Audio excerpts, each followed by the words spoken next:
میاں محمد نواز شریف ضیاء الحق کا بیٹا ہے. میاں محمد نواز شریف کا اصل باپ ضیاء الحق ہے. آپ دیکھ رہا ہے کہ کیا ہو رہا ہے اسلام آباد میں.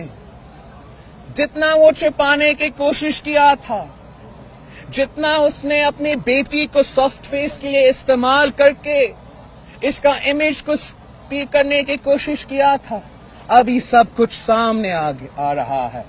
ہم جانتے ہیں، میں جانتا ہوں، اس لیے میں اپنا بچپن سے اس سے لڑ رہا ہوں.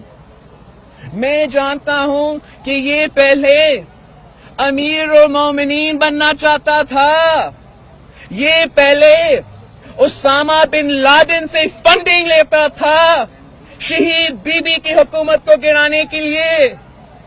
تو پھر کیا اس کا نیت صاف ہو سکتا ہے؟